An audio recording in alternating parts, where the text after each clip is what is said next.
All right, everyone, welcome to another segment of Critical Faith Theory. It's been a while since I posted. I've been very difficult to find time for editing, but it is good to be back again. And this is a very urgent episode of the show that we are producing. And the reason is because of the urgency of the issue we're going to be discussing. So today, we are going to be covering some of the things that are happening in India to not only Christians, but to all religious minorities. As some of you may know, especially those who live in India or in the diaspora, or in the South Asian diaspora, many states in India have anti-conversion laws either being proposed in the state assemblies, deliberated in courts, or are actually enacted as laws. And what these anti-conversion bills do is basically outlaw any religions other than Hinduism. So yeah, not good. As you could even, I've talked to some Hindu friends of mine, and they say, yeah, these anti-conversion bills are just against religious freedom. They're against the original ideals of India's constitution, et cetera, et cetera. So how does this concern us as Christians? And especially, I want to reach out to Christians around the world and let them know that this is going on. And, any prayers you can offer, any support, solidarity you can offer. If you know people in your friend circle, in your community who are Christians from this region of the world, if anything you can do to show them support in this time is much appreciated, because a lot of us, we feel that our families back home are in danger. There's this constant worry of state violence, of communal violence against Christians. I also have concerns over Christians also responding in those same ways instead of building solidarity with people in other religious minorities and forming a front of resistance against fascism in India. So yeah, let's talk about this, all right? So there was a thread recently on Twitter, and I highly recommend it. I will post the link to this thread in the description of this video, and I'll also post it here in our Twitch chat. If you're not familiar, I also stream on Twitch if you want to catch me live. I am in Pacific time, so, but yes, my Twitch is also same, Boy Meets Mini. A journalist I really respect, Tusha Mittal. She is a journalist at the Caravan magazine, which Caravan is one of my favorite magazines. They do really good investigative journalism in South Asia. It's something we desperately need. So they do amazing work, and I support them. I suggest you support them too. caravanmagazine.in. So anyways, Tusha made a very long investigative thread on X about UP, the state of Uttar Pradesh. Now, if you don't know where the state of Uttar Pradesh is, let me give you some bearings. There's India, and right now I have highlighted the capital of India, the national capital, New Delhi. So Delhi, that's the capital, way up north, and you can see next door, this is the state of Uttar Pradesh. Let me make the labels bigger so everybody can read. That is the state of Uttar Pradesh, or for short, UP. That's what we say, and everybody says UP. So UP is a very big state. It is in fact the largest state in India by population, 241 million people. So if Uttar Pradesh was its own country, it would probably be number 6 in the world for population if it was its own country. That's, So I always mention this and people get surprised, like, wow, yeah, this is the largest state of any country in the world by population.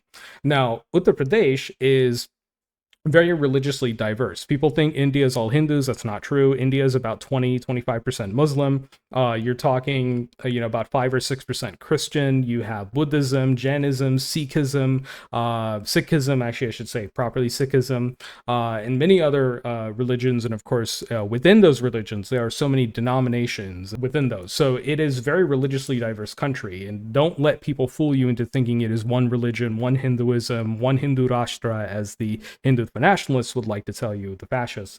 They are wrong. And so in Uttar Pradesh, despite Christians being only about 2% of the population, there are churches in many parts of the state, villages and cities. The capital of Uttar Pradesh state, Lucknow. Lucknow is very famous for its Catholic cathedral. It's very big. They have a famous Christian college there. There are several really good high caliber Christian schools and institutions in Lucknow. A lot of the Christian literature that is printed in India, a lot of it comes out of Lucknow because of the publishing house. So we have a publishing house there that prints Bibles and devotionals and other Christian literature. So a lot of it actually comes out of Lucknow, which is the city that part or a significant part of my family is from. Throughout the state of Uttar Pradesh, there have been a number of incidents of hate against Christians, and it's being propelled by anti-conversion laws that are currently law in the state of UP. So let me read you this Twitter thread. We're going to read it together. So across Uttar Pradesh, Christian pastors and worshipers are being jailed, beaten, threatened, and intimidated for practicing their faith. My investigation into how the police and Sangh Parivar, which is sort of the main umbrella Hindutva fascist organization in India, are persecuting Christians in UP. Part 1. A months-long investigation in which I traveled across 4 districts, interviewed 70 people, and examined 134 police FIRs showed how the Sangh is waging a systemic campaign to erase all markers of Christianity in the state under the bogey of quote-unquote illegal conversion. What are illegal conversion laws? Let's get into that, okay? This is a document, again, this is from the U.S. government, so I don't fully trust it, but this is from the U.S. Commission on International Religious Freedom, so I have my criticisms of this organization, but this is an official document from the U.S. government talking about India's state-level anti-conversion laws. 12 of India's 28 states have anti-conversion laws as of February of last year, so more states are definitely pursuing this by this point. Arunachal Pradesh, Chhattisgarh, Gujarat, Haryana, Himachal Pradesh, Jharkhand, Karnataka, Madhya Pradesh, Odisha, Rajasthan, Uttarakhand, and my home, Uttar Pradesh. So all of these states, 12 states, have on the books active anti-conversion laws.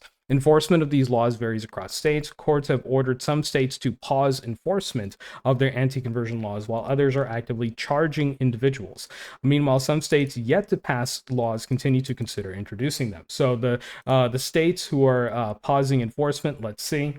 Gujarat, in fact, surprisingly, of all states, Gujarat actually was forced by the Gujarat High Court to stay the law, meaning it doesn't apply. So to pause the enforcement of it.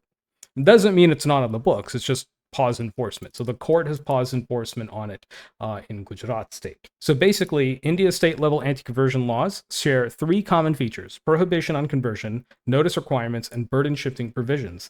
Each of the 3 features is inconsistent with international human rights law protection for freedom of religion and belief. The laws prohibit conversion under circumstances that go beyond coercion, using broad and vague language that can be used to target voluntary conversions. For example, UP, Home Sweet Home, and this act was passed in 2021, is typical. Section 3 provides that no person shall convert or attempt to convert another individual directly or otherwise by misrepresentation, force, undue influence, coercion, allurement, or by any fraudulent means. The punishments for converting to religions other than Hinduism are this.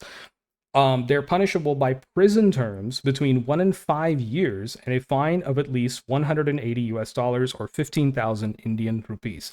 Punishments are enhanced if an individual converts or attempts to convert a minor, woman, or person belonging to a scheduled caste or tribe. So this specifically targets children, women, Dalits, I don't like to use the word untouchable, but it specifically targets Dalits and Adivasi people.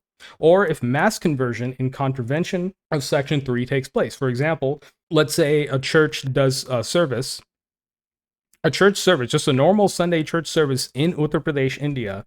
That church service could be classified as illegal, because basically at those church services, they don't force conversion. Now, some pastors do, and I don't like what they do that. I do have criticisms of the church as an institution in India, but most churches there are there to sort of help the community, and they're there, to practice their faith freely, as is supposed to be protected by India's constitution. But unfortunately, because of the state law in Uttar Pradesh that's anti-conversion, that church service would be considered illegal. And this not only applies to Christians, this applies to Muslims. This law applies to anybody who's basically not Hindu. The former is punishable by prison terms between 2 and 10 years and a fine of 25,000 rupees or $300. The latter is punishable by prison terms between 3 and 10 years and a fine of 50,000 rupees or $600. That's a lot of money in India, by the way. That's a lot of money either way, whether in the US or India. It's a lot of money just for converting religion. And the fact that the law is vague means that, okay, if someone voluntarily converted, they can still be prosecuted under this law. So, excuse me. So, an increasingly common feature of India's state-level anti-conversion laws are provisions aimed at preventing so-called love jihad. Yes, they call it, I'm not joking, they call it this, okay? A derogatory term for conversions occurring in the context of interfaith marriages, specifically marriages between, say, a Hindu person and a Muslim person. So that's what they call it, love jihad, because they think, oh, someone's marrying a Muslim, that must mean their Islam is being spread in the country and Islam is invading the country. It's all this BS from the Hindutva nationalist side. They think that Islam is invading when that's not the case. Haryana, the state of Haryana, they have a law as well. And if you wonder where Haryana is, again, Uttar Pradesh, we were just talking about them. Haryana is next door. It's just sort of the other side of Delhi. It's on the other side of Delhi. This is Haryana state. It's on the other side of Delhi. The Haryana law prohibits conversion or attempts at conversion by marriage or for marriage and concealing one's religion with intention to marry. So basically, no interreligion. They're against anti-miscegenation. Punishments for the former are 1 to 5 years prison, 5 years of prison, and fine of at least 100,000 rupees. 1 lakh rupee is 100,000 rupees. Okay. Punishments for the latter are 3 to 10 years imprisonment and a fine of 3 lakh rupees, 300,000 rupees. These fines are, oh my goodness. Okay. Enhanced punishments for converting or attempting to convert a child, woman, or person belonging to, a lower caste or an indigenous person are imprisonment between 4 and 10 years and a fine of at least 300,000 rupees or $3,600. If you're wondering what the conversion rate, it's around 80 to 1. So 80 Indian rupees to $1 US. And so, yeah, the U.S. government literally says that these violate human rights. Meanwhile, Joe Biden and Donald Trump and basically most American politicians, save for progressives, yay progressives for not giving in. Although there's a couple progressives that do. Bro Kana, well, looking at you. Most American politicians, when Narendra Modi visited the United States, they shook his hand and they were at his sort of address that he gave to Congress and it was just ridiculous, just the support for Modi. And it really ticked me off because I'm like, why is the government I pay taxes to and that I'm a citizen of bowing their heads before a fascist? I do not understand this. Of course I do. The U.S. is very catering to fascism. We all know this, throughout its history, around the world. If you read about what they did in Chile with Augusto Pinochet, and overthrowing Salvador Allende's social democracy, it's pretty obvious that the United States is pro-fascist in a lot of its geopolitics. So yeah, the U.S. government, despite all of that, this commission report, this Commission on International Religious Freedom, says this: India's state-level anti-conversion laws violate human rights protections for the right to freedom of religion or belief. They impermissibly limit and punish an individual's right to convert and right to persuade or support another individual in voluntary conversion. The anti-conversion law also worsens religious freedom conditions in India, which, as they've reported, are already poor. Such laws enable and embolden existing government harassment, vigilante violence, and discrimination against religious minorities, as well as crackdowns on civil society organizations. And look at this. USCIR have recommended that the U.S. State Department designate India as a country of particular concern under the International Religious Freedom Act. Repealing India's state-level anti-conversion law is necessary to comply with international human rights law for the right to freedom of religion or belief and to help prevent the country's religious freedom conditions from further deteriorating. How do atheists play into this? In India, being an atheist is highly frowned upon. It is extremely frowned upon in India. Your family will not like it. Often, it doesn't matter. Even I've seen it in Christian families, particularly, they don't like when one of their kids becomes an atheist or agnostic. So agnosticism, atheism is very frowned upon in India. So technically, under these type of laws, it is possible that a merit through either marriage, or let's say there's like an atheist meetup, or an atheist conference or whatever. It under these laws, under the states, those could technically be considered illegal and prosecuted as illegal conversions. Yeah. Yep. My mom literally passed out when she found out I gave up on Allah. Yeah, Nabil. Yeah, Nabil. Your family is Muslim, and I understand that. I understand that, like, it is, it can be a tough thing for families, but I think it's also like a moment to build understanding and understand that faith is not something you can impose on someone, not even your own family members or your own kids. Faith is something that is between you and God, and it's something not only personal, but it's something that you can't impose, right? Imposition of faith is not faith. This is why I am a very strong proponent of interfaith community. Interfaith community is so important, whether it's between Christians, Muslims, atheists, like just any religion, even those people who are non-religious. I think that interfaith organizing is like key. It is one of the keys of community organizing, of mutual aid, of anarchism. If you read a lot of the anarchist theories, a lot of people who are Christian might think, oh, anarchism is chaos and it's atheism, and I'm like, no, anarchism is about bringing everyone together in spite of our differences and because of our differences. We bring each other together because of our differences, and we coexist with one another. I think that's a huge principle in many sort of anarchist circles. This is interesting because from what I've read, there are atheist interpretations of some parts of the Vedas. Yeah, and I don't know. I don't know. We'll have to, look, in a society, that we aim for, the society at least I'm aiming for, is a society where people of all faiths can coexist, and as long as they do so without harming others or being hateful toward others, cool, I'm fine with it. And that's a principle I've arrived at after walking with the Lord for 30 plus years of my life. And some people may say, oh, you need to force Christianity on others, you're a Christian, you need to be forcing it on others, you need to be proselytizing. And I'm like, no. I need to show it through my actions as a person, how I treat others, how I build community with others. Like here, here in this chat, we have a very diverse community, and I think that interfaith dialogue that we're having right here in the chat is evidence that this is the wisest way forward. This is the most Christ-like way forward. It's not to proselytize. I'm not here to proselytize or push anyone to be a Christian. I am simply doing what is Christ-like, which is love your neighbor as yourself, no exceptions. Yeah, a lot of Christians will make exceptions. They'll put a filter on what neighbor means. I don't. Back to the thread and what these laws are doing.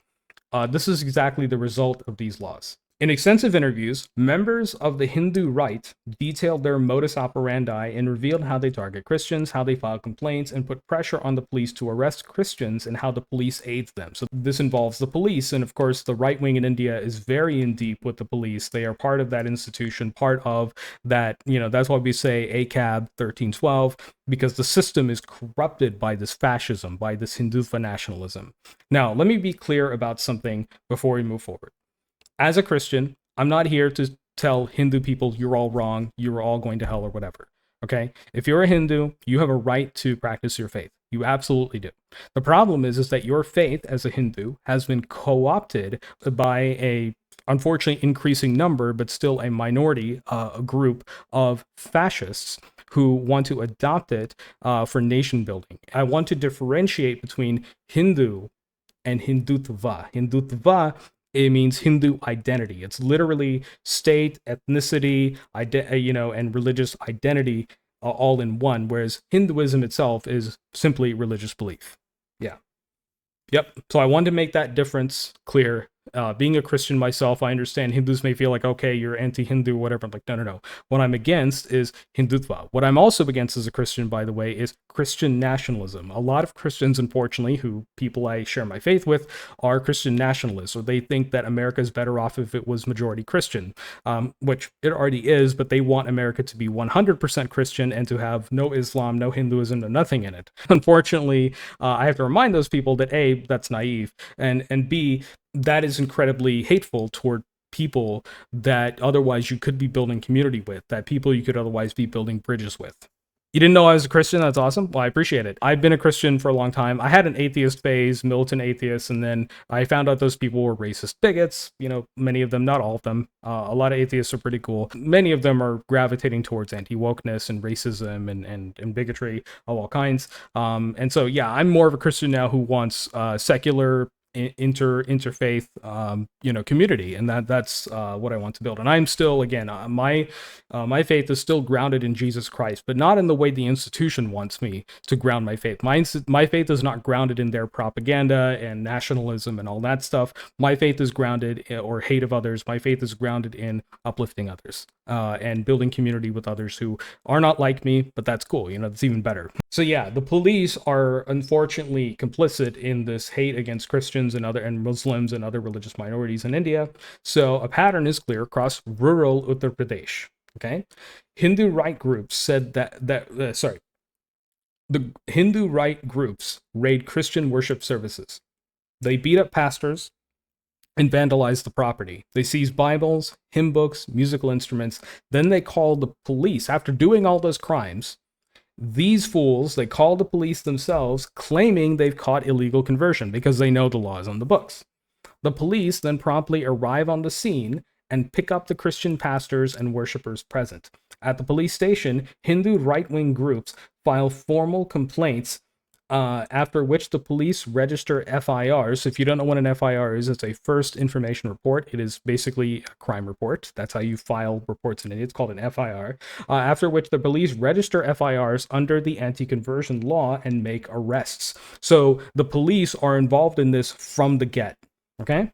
The seized Bibles are also taken to the police station and sealed as evidence of illegal conversion. So they take Bibles and they say, oh, this is illegal conversion. They seal it in the evidence bag. When police brought Pastor Ramesh before a judge, they also presented the seized Bibles in a sealed bag. This is the culprit, and this is what we found, the police said.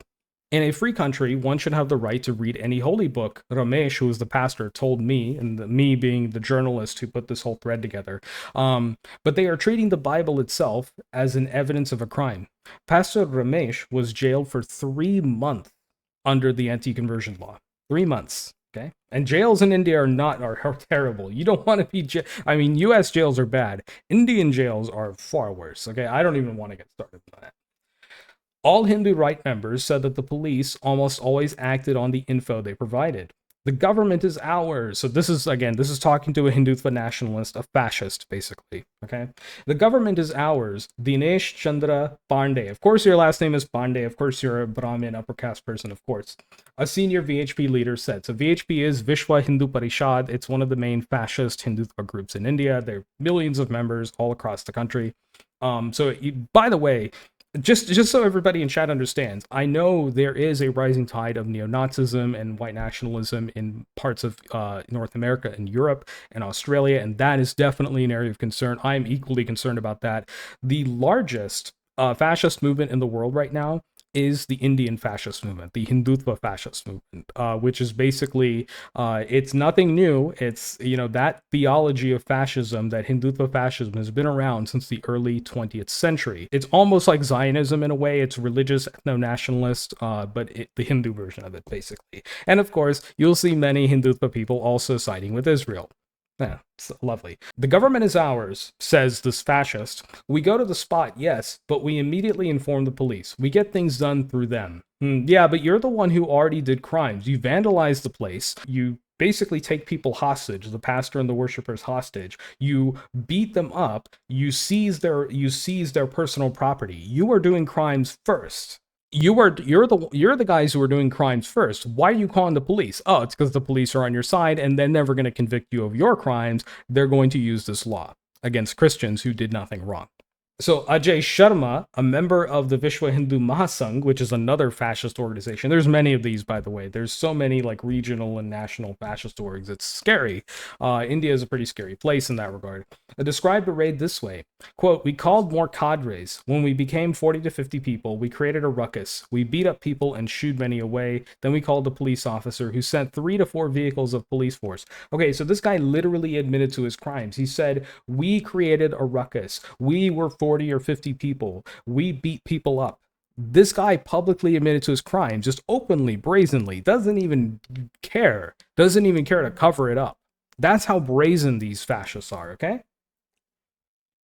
Interviews with Sangh Parivar members made clear that their grouse is not merely illegal conversion, but the very presence of Christianity in India to begin with. The anti-conversion law is simply a legal tool that has now been weaponized to go after Christians, and of course against Muslims, Buddhists, and other religious Sikhs and other religious minorities in the country. This is what these fascists say, by the way. Okay, they will say the following about our Christian faith. Okay, they will say things like, who was Jesus? Everyone knows he was the illegitimate child of an unmarried woman. That's why he was hung on a cross. He died, and today people worship him. It's like, wow, have you read the Bible? Have you read the Torah? Have you read anything? Have you read the Quran? Have you read any of these? In fact, we have an alert here in chat that I'm going to trigger. If somebody in chat, if they have enough points, you don't need that many. There is a Hassan alert. I'd like somebody to trigger that alert. Oh my God, all of you need Allah. We got the echo. You need to stop. Say thank you, Jesus. You are greater and you are in me. Wow, we had the cacophony there. We had all of the things there. But yeah, Hassan reminding you need to read the Quran. You need to read your book. So when you read any of these religious texts, understand these people don't understand. They just misinterpret in a way, of course, to belittle Christians. So, and Daya Tiwari, this VHP leader, he has filed 21 police complaints against Christians himself. So this fascist has already done this 21 times himself. The effect of this has been chilling. The very practice of Christianity has been criminalized in UP, and I would also argue the very practice of Islam, Buddhism, and other non-Hindu religions has been criminalized. Several pastors say they are afraid to carry Bibles on the road for fear of being arrested. Others have been compelled to hide their Bibles at home for fear of raids. Yikes. Many Christians are also being forced to shut down worship services. 4 pastors told me the police even made them sign a written undertaking that they will not hold any public services. Many now are doing quiet prayer meets online or over the phone. Is this Saudi Arabia? My goodness. There is fear everywhere. Sujit, a pastor in Jaunpur. Jaunpur, I'll show you where that is. It's a city in eastern Uttar Pradesh, sort of the Bhojpuri speaking part of Uttar Pradesh, or toward Varanasi and the Ganges River, the Ganga River. The Sujit, a pastor in Jaunpur, said all the churches are shut. Pastors are not going to preach out of fear. The Bajrang Dal is a terrorist organization in India. Okay, now they won't like me saying this, but they are terrorists. Okay, they are Hindutva nationalist terrorists. They raided his worship service and beat up Sujit, the pastor. But instead of acting against his assailants, the police arrested Sujit. So the police did not stand up for the victim, they arrested the victim. Bajrang Dal also beat up Pastor Anita Rajak's husband and son Rhetoric. My white t-shirt was stained in blood. So this guy was beat to a pulp, okay? This guy was beaten and blood was drawn. Call your and look, the Bajrang Dal, these Bajrang Dal people, these terrorists, told the pastors they were beating him up. Call your Jesus now. See if he comes to save you. He couldn't save himself on the cross. How will he save you? This is the kind of offensive stuff that they say.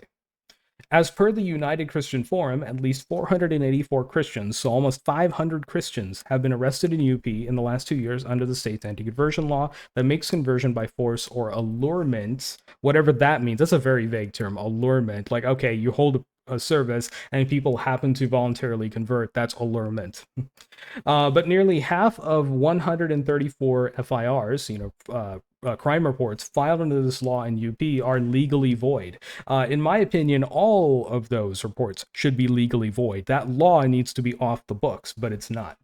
According to the anti-conversion law, only aggrieved persons, someone who claims they were forced to incentivize to convert, or their blood kin can file a police complaint. Ain't gonna lie, man, I wish the same thing happened in UP that happened here in Karnataka. Peeps here who voted for the BJP in 2019 eventually ended up seeing through the BJP, and of course the current speech of Modi ji calling the entire population of Karnataka as sinners. Yeah, and I think that's starting to happen. It's just, you got to recognize UP is the biggest state by population, and so unfortunately it's going to take a long time to get that critical mass. That's the problem. I think it may have popularity, Mainstream's trying to hide it in UP. Yeah, because UP, a lot of the news there is right wing. It's state controlled. So everybody watches Aaj Tak and India Today and Republic TV. So shifting that media diet is going to be part of it. Yep. Like a lot of people in UP say, tum news laundry parte ho, tum urban Naxal ho. They'll basically say you read left wing media, are you a Naxalite or something? The Naxalites were not good. Okay, they were pretty vile Maoists. I'll just say it that much. Maybe majority of the population knows the truth, but are afraid to talk about it because of the projection. Yes, and unfortunately, the people who are in power are like heavily censoring and cracking down on resistance. So hopefully we're starting to see that shift in UP. Hopefully they go back to Indian National Congress. I don't like them. I don't like this the SP or the BSP. I like the BSP more than any other party over there, but because they're the Ambedkarite sort of progressive party. But still, they have I have my criticisms, but they're certainly a lot better than the BJP. And on this particular issue, all of those parties I just mentioned, the Indian National Congress, Samajwadi Party, and the BSP, are all much better on religious freedom than the BJP. So now, according to, and this is where the law's language is vague, okay? According to the law itself, only an aggrieved person can file the report. But these Hindutva nationalists can claim they are aggrieved. They can say, "Oh, they were trying to convert me," and they'll pretend they're aggrieved. The police will believe them because the police are in bed with the fascists in India. And so now what's happening is that the Hindutva nationalists, these terrorists, will claim they're aggrieved by Christians or by Muslims or whoever. Then that law will take effect. That's the game they're playing. Okay. But in 64 of the 134 FIRs I examined, this journalist examined, the complainants were third parties, not personally impacted. Yet the number of legally void FIRs only tells half the story. Even those FIRs, which are crime reports in India, against Christians that are legal on surface, where the complainant does claim to have been forced or induced to convert, appear to be false, fabricated, and linked back to the Sangh Parivar. So this is sort of a manufactured charge against Christians by fascists, by the Sangh Parivar, and all the associated groups with them. I tracked down complaints in 20 cases where the FIR does not disclose their identity or affiliation. In 15 such cases, the complainants turned out to be members of Sangh Parivar, showing how the Hindu right is the key driving force behind most of the complaints. For example, Rajan Chandra filed a FIR saying that Christians tried to induce him to convert. When I called him, he turned out to be a Bajrang Dal member, literally a terrorist. In the interview, he denied anyone tried to convert him. They hear our names and run when they know we are from the Bajrang Dal. So this guy is just a brazen terrorist, okay? Similarly, Vikrant Singh, a Hindu Jagran Manch leader, filed a police complaint saying Pastor Ramesh offered him money to convert. But he also posted a Facebook Live video on his page for his followers where he's seen raiding Ramesh's worship. They stream this stuff on Facebook Live, and Facebook doesn't moderate it. Jeez, man. The amount of protection these guys get is unbelievable. It is unbelievable. Jagrun Manch, okay. Not that I have to say their name right, they're terrorists, okay? It is clear the arrests under the UP anti-conversion law are not simply the result of an organic legal process or spontaneous complaint by ordinary people. Rather, they are the outcome of extensive lobbying and a coordinated strategy by the Hindu right from the very top all the way down, from Modi on down. In most cases, rural pastors are accused of offering people money, jobs, education, healthcare, bicycles, and running a gang with international funding, quote unquote, quote unquote. We don't have enough to eat ourselves, Indra, who spent a month in jail, said. How will we bribe others? Yeah, so again, I want to talk about something here. Being a Christian myself from India, being somebody whose family is involved in Christian ministry, who teaches, a lot of my aunts and uncles are teachers or school administrators for Christian institutions in India. My grandfather on my dad's side was a bishop. Not to brag, but I'm just saying this is my background. And I'm telling you that there are, of course, big churches in India with very wealthy pastors, mega churches, people like Paul Dinakaran. He is a crook. That guy is a crook. He's stolen millions of dollars and not paid his taxes. And, he's an absolute crook. And there are a lot of those people. Ankur Narula, there's a lot of these big evangelists in India who scam people out of money, who preach prosperity gospel, and it's not right. They are criminals, but they are fraudsters, right? We already have laws on the books against fraud in India. So we don't need an anti-conversion law to catch those guys. The thing is that, though, in many rural areas, in many small churches, in cities or in rural areas or in slum areas, those churches are not the corrupt ones. Those churches tend to be places of community, tend to be started by missionaries or by someone who's really struggling getting their first church started, and generally are people of lower caste, lower social standing, etc. The rural churches and churches in poor areas tend to be places of community, not places of corruption, not places where the pastor is trying to fleece people for the prosperity gospel or anything. They are just trying to uplift people through their faith, and not only their faith, but building a community center for people where it's an interfaith space where kids can play together, people can get food, people can find jobs and get basic needs met, groceries, get access to healthcare. Doctors will come and volunteers. Doctors Without Borders will come there. Rural hospital doctors will come and help. But in India, there's a whole, there's a very, and I don't like to use this term because it is derogatory, but I'm just going to say it in the context of, this is a derogatory term, FYI. There is a term that Hindutva nationalists will use. It's called rice bag. And I hate to say that. I hate that I just said it, because they say that, oh, they are giving free bags of rice to lower caste people who are converting. It's a casteist slur. And I hate to say it. That slur is used against lower caste people, Dalits, Shudra people, and of course against tribal, indigenous people, Adivasi people, who convert to Christianity. They say, "Oh, you converted, you got saved because they gave you free groceries and rice bags and stuff." Yeah. It's just stupid. So unfortunately, this is what it feels like to be a Christian in India. So rural churches actually tend to be places of community and places of mutual aid in those communities, in rural communities that are very poor, horrible living conditions. The government doesn't care about them. The farmers suffer every year, whether it's bad schemes by the government not supporting farmers. Recently, there were the farmer protests in India, which some of you may have heard of, and a lot of small farmers were protesting the policies of the government that were making it unsustainable for them to farm. Basically, they were not able to make a living. American Christians, they love to use Christian overseas for persecution points. They will say, "Oh, Christians are being persecuted," and so what American Christians do is they'll see what's going on in India. They'll see threads like this, like the one I'm reading here. And they will say, "Oh, we're being persecuted here by the woke mob and the pride flags and social justice warriors." Like they'll play that line, and I'm like, God, and I'm an Indian Christian here, and I'm getting ticked off by these American Christians who are playing oppression Olympics, persecution Olympics here, and I'm telling them it's not the same thing, you guys. If someone is flying a pride flag or a black unity flag or a Palestine flag or what have you, or holding a sign saying some progressive message or some message of resistance, that's not persecution against you. Stop it. Get some help. You haven't met a Christian here who follows MAGA or Trump? I've met some who adopt a lot of the sort of American evangelical brain rot, unfortunately.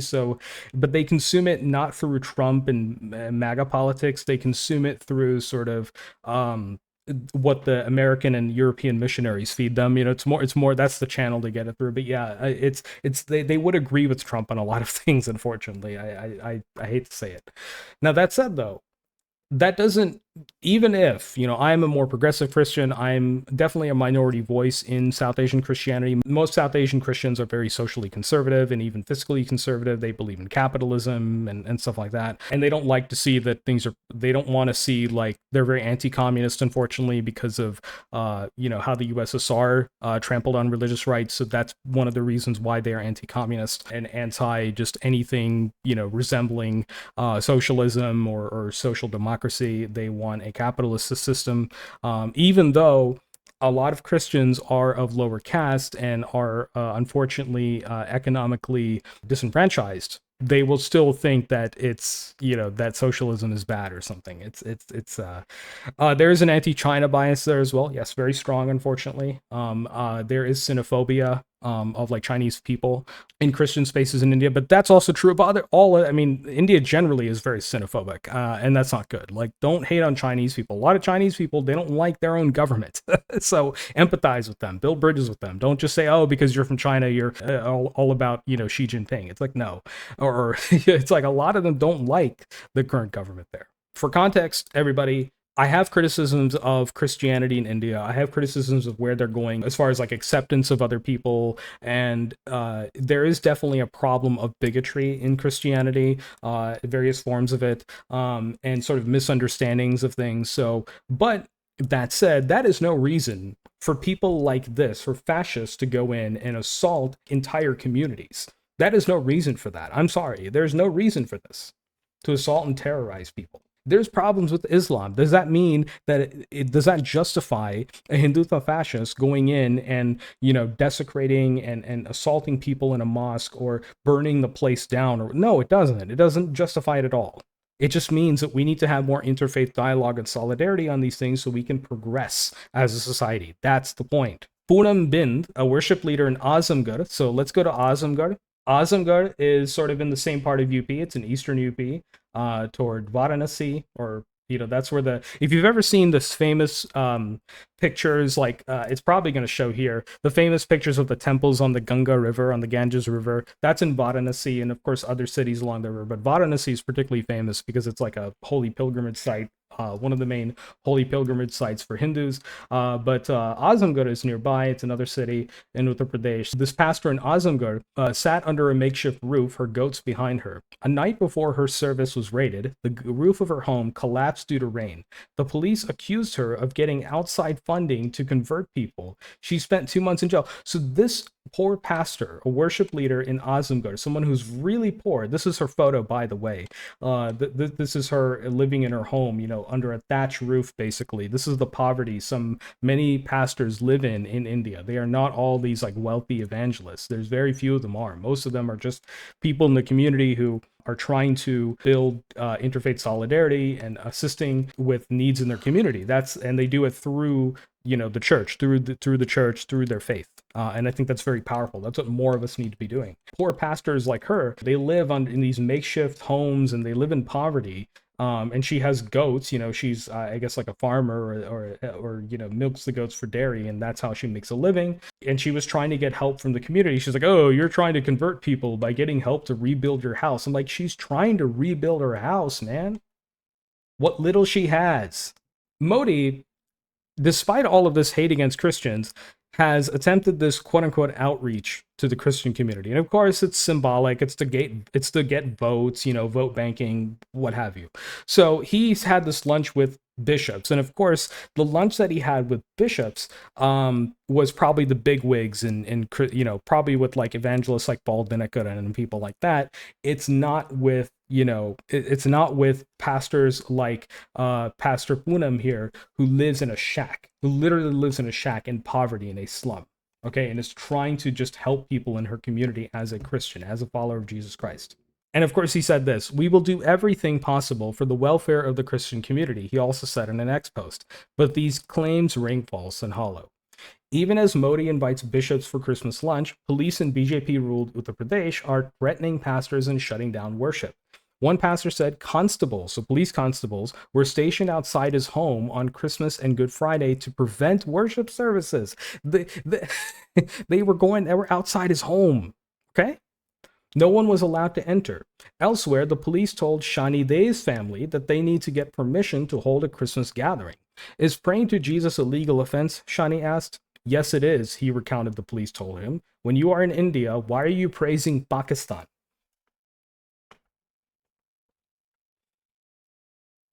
Yeah. That's how dumb this cop was. This is a police constable, by the way. This cop literally told a Christian in India, why are you praising Pakistan? They literally think that if you are not a Hindu, if you're a Christian, a Sikh, a Muslim, or anything else, and not a Hindu, you are Pakistan supporter. This is the nationalist brain rot. This is the level. I'm telling you all, if you think American nationalism is bad, go to India. Indian nationalism is just as brain rot. In fact, any country in South Asia, each of their nationalisms are this brain rotted. Go to Pakistan, nationalists there are really brain rotted. Go to Bangladesh, same thing. Go to Sri Lanka, same thing.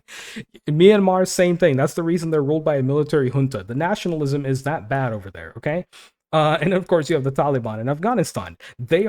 Their nationalism is this brain rotted, okay? when the police, this is not some random, like, insurgent or whatever. This is the police, okay? Protect and serve, right? The police are telling Christians that you are praising Pakistan. You are not a real Indian. Okay? The police often spoke the same language, same rhetoric as the Sangh, the fascists. Why do you worship Jesus? What benefit do you get? Police asked Poonam Yadav. She said she found peace.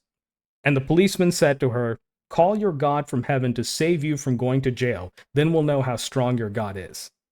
Literal marginalization of Christians. In another instance, Pradesh, a pastor in Azamgarh, the same place we were seeing earlier in eastern Uttar Pradesh, the city of Azamgarh, recounted a chilling tale of how he was tortured by the police. So CW again. Every time I talk about India, it's always content warning. That's how bad it is there. Okay? Pradesh was tortured by the police. Why don't you worship Bajrang Bali? The police asked him. So a local goddess or a regional goddess, right? Or god or goddess. Why don't you worship this god instead of, why are you worshiping Jesus? Why are you worshiping Allah? Why are you worshiping, Guru Nanak or whatever, like in Sikhism, right? He was then beaten with a leather belt and forced to chant the name of Hindu deities. By the way, as a Christian, I know a lot of Hindu people who would get mad at reading this. They would say, why are we doing this to other people of different faiths? India is supposed to be secular and inclusive of all religions. A lot of Hindus would not agree with what this policeman did, but of course there are Hindutva nationalists who absolutely agree with it and think it's okay to torture people who are not Hindu. UCF also tracks incidents of violence against Christians. According to them, this is the United Christian Federation, I think. According to them, there were 600 plus incidents of violence against Christians in 2022, just in 1 year in India. And last year, in 2023, 735 incidents. So there are increasing reported incidents of violence against Christians year over year. Until April 2024, there have been already up to this point, this is May of 2024 when we're recording this, there have been 245 already this year, or more than 2 attacks every day. Okay? This is almost like mass shootings in the United States. It's getting bad. All right? Yet the legal system has failed Christians of Uttar Pradesh. Referring to the Hindu right, Pastor Ramesh said, they can get us jailed, beat us up, and I want you to hear this. I'm going to zoom in on this because I want you all to take this in. Pastor Ramesh said, quote, they can get us jailed, beat us up, do whatever they want, even kill us, because the police are with them. The police does whatever they, the fascists, tell them to do. He's right. Pastor Ramesh is right. I'd love to meet this guy in person. What a giga chad. So the Sangh Parivar, the fascists, are gearing up for a longer fight. For the last 4 to 5 centuries, we fought the battle between temple and mosque. This is what these fascists say, okay? They will say this. For the past 5 centuries, we fought the battle between temple and mosque. What does this mean? They don't even read their history, man. They're Hindu, they're nationalists, but they don't know their own nation's history, let alone the region's history, the subcontinent history. Come on, dude. Now in the coming 20 years, it's like they have this revisionist history of, we've always been fighting Muslims. It's like, oh my God. Now in the coming 20 years, we will fight the battle between the temple and the church. So basically, a lot of the Islamophobia in India is now rearing its ugly head against other religious minorities, Sikhs, Christians, Buddhists, you have it. Okay? What have you. We're almost to the end. Many pastors and worshipers pointed to Bible verses which say that Christians will be persecuted for their faith. And in many other religions, this is the case. When you're dealing with persecution and stuff, in the Quran, there's also verses about Muslims being persecuted. It gave them strength. They said, if Jesus had to suffer, and this is what one of the other pastors they quoted, Pastor Abraham said this, quote, if Jesus had to suffer, we will have to as well if we walk in the truth. We will walk with our coffins.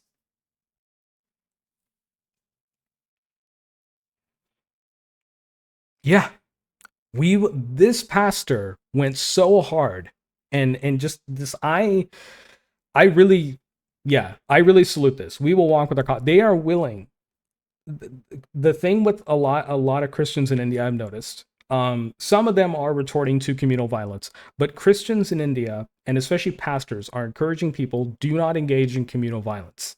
Suffer, resist, walk in the truth, keep resisting. We will walk with our coffins. Like they are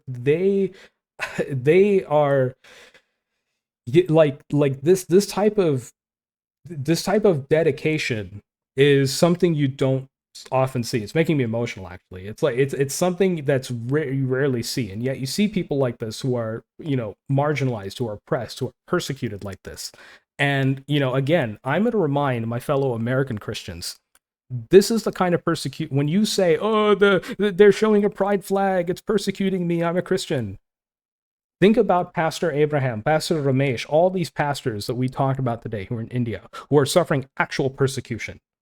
When you say that pride flag is persecuting me, you are diminishing the suffering of these pastors in India, these poor pastors in India who are trying to run community churches, trying to run, churches in these rural, impoverished areas and in slums, and in places that are desperately in need not only of ministry. It's not about converting people. People want to convert, that's their prerogative, and if God if God motivates them to do so, then all power to them, and they should, and that's a voluntary choice. As Christians, it is also our mission to serve and to liberate others. It is to uplift others. That is our mission, right? As Christians, it's not just here to win souls for Christ and all that. Like, it is through the generosity, it's through mutual aid, it is through community organizing. That's how and interfaith organizing. That's how that's the mission of Christ. That is the mission of Jesus Christ. And I think people forget about that. And in America, they think the mission of Jesus Christ is to establish a Christian America, a Christian nation, Christian nationalism. Christian nationalism is idolatry. Remember that. Just like Hindutva nationalism is this twisted co-opting of Hinduism and Hindu belief and the various beliefs in the umbrella of Hinduism. Christian nationalism is a perversion of Christ's mission. It is a perversion. It is idolatry of Christ. You are making Jesus an idol. And using that idol and wrapping him in an American flag or a swastika flag. You are wrapping him in that fascist flag, and using Jesus for your own fascist ends, and that is not right. That is idolatry. Meanwhile, pastors in India have to suffer like this under a fascist regime. Pastors, not only pastors, parishioners, Christians, and of course, people in that community who are non-Christian also have to suffer because of this. They have to suffer from communal violence. They have to suffer from feeling unsafe because the right-wingers in India are brazenly violent toward people, assaulting people, doing acts of terror against people. This is the price of fascism, guys. And I hope you all understand that, especially to my fellow American Christians, European Christians who are not aware of what all is going on around the world, and especially in a place like South Asia that doesn't get reported upon enough. It's stupid that I have to cover this. I'm not even a pastor. I'm not an ordained minister. Never went to seminary. And, I am from a family of people who, are in Christian ministry and Christian education in India. I am the grandson of an ordained bishop. That doesn't mean, but even that, it's like, how do I get this across to Christians in Europe and the United States and in Australia and Canada? How do I get it across to you guys? Because you guys think persecution is when pride flag, persecution is when protest on the street, and I have an SUV, I should be allowed to run over protesters, and because they're persecuting me because I'm a conservative. It's like, what? And meanwhile, in India, you're not even aware of what's going on in India. But the community I come from in India, the Christian community, is being persecuted by actual fascists, by terrorists. And nobody cares. And this is also happening to other non-Christians as well, to people who aren't Hindu, people who don't go along with what the fascist government wants. Okay? Christians in Israel are being persecuted as we speak. You see what's happening to the Armenian Christian community and to other Orthodox Christian communities in Israel, what the IDF and the Israeli police are doing to them. That is also persecution. But rainbow flag, protest. What's wrong with you, man? Get a grip. Get a grip. Maybe listen to God for once. Stop listening to Donald Trump and Fox News. Put that away. Start walking with God. Start praying. Dua karo. दुआ करो, खुदा की बात सुन और उसके साथ चल. Walk with him. Walk with God. and understand that, and understand what persecution actually means, understand what oppression actually means. Okay. And of course, many white American Christians will be racist toward me and say, "Oh, you're an Indian Christian. You don't have our understanding of Christianity. You see it through the lens of Hinduism." And I've gotten that before from white Christians, by the way. I've gotten that kind of racism before from white Christians, and it's really infuriating. But understand that persecution is unfortunately in the West, and Western Christianity is a loaded word. And I'm showing you here what actual persecution is, what it actually is, and why this type of persecution and seeing this type of oppression in countries like India and Sri Lanka. In Sri Lanka, read about the 2019 Easter Sunday bombing, where Sinhalese nationalists, pro-Sri Lankan government Sinhalese nationalists who support the genocide of Tamil people, understand and support and continue to support that genocide, where over 100,000 Tamil people were misplaced and killed and are killed by the Sri Lankan government. Understand that those same people committed the Easter Sunday bombing in Sri Lanka of 2019. That is an example of persecution. Look in Pakistan. Christians in Pakistan are forced to work really low-paying jobs, clean sewers, and do that kind of thing. They're basically treated as a lower caste, or they are treated by the government as blasphemers. They are convicted of blasphemy simply for not, adopting the Muslim nationalism of Pakistan, which is really a perversion of Islam, if you think about it. So understand that when you say the word persecution and see a pride flag next time if you're a Christian and you say, "Oh, pride flag, persecution," think about what's happening in Uttar Pradesh, India. Think about what's happening in Sri Lanka. Think about what's happening in these places, because it might not matter to you. That's the other side of the world. I don't care about it. I care about Texas. Why do you care about that so much? The largest country on earth, India, the most populated region of the world, South Asia, you don't care about it? Really? What do I need to do to make you care? And I really hope that this bit of critical faith theory, a very long bit, albeit, but this bit of critical faith theory helps you and actually opens your eyes. We always sing that song in church every Sunday. "Open the eyes of my heart, Lord." We always sing that. And yet we don't want God, when God wants to open our eyes to what is actually going on around the world, what's going on in places like India and Sri Lanka and Pakistan, and what's going on in Africa, what's going on in Brazil with Christianity. There's a huge perversion of Christianity happening in Brazil. I want to talk about it on another segment, about how it's being weaponized by authoritarians in Brazil, and how it's a violent form of Christianity. We need to talk about that. No one wants to talk about it. And the reason I'm angry, you might say, "Oh, chill out, bro." It's just, no, I'm not going to chill out about this. This is nothing to chill out over. This is something to not only get mad at, but to develop an understanding over. And that's what I'm trying to emphasize here. As a Christian from this part of the world, from South Asia, I am telling you, as a fellow Christian, start reading up on this and understand what actual persecution is. And stop pretending that people with blue hair and rainbow flags are persecuting you, or black people are persecuting you simply for existing and living their lives.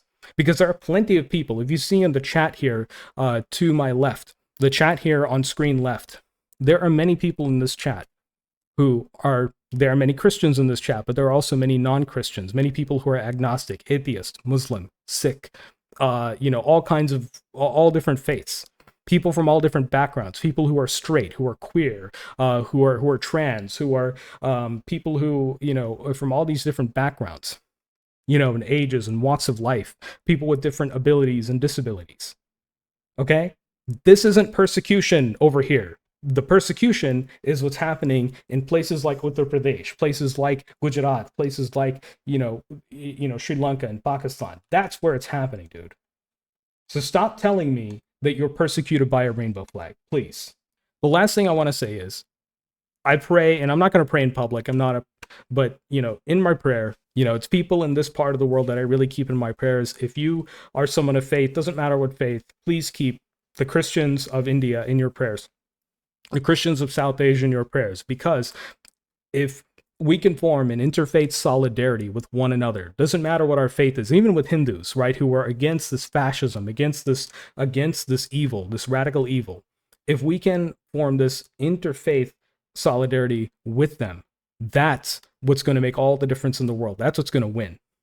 Okay? That's how we need to win. That's the only way we're going to win against these fascists, against these evil people. Okay?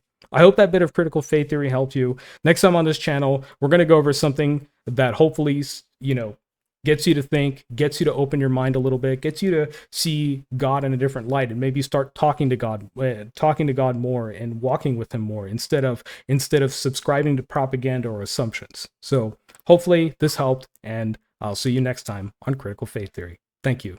Shukriya.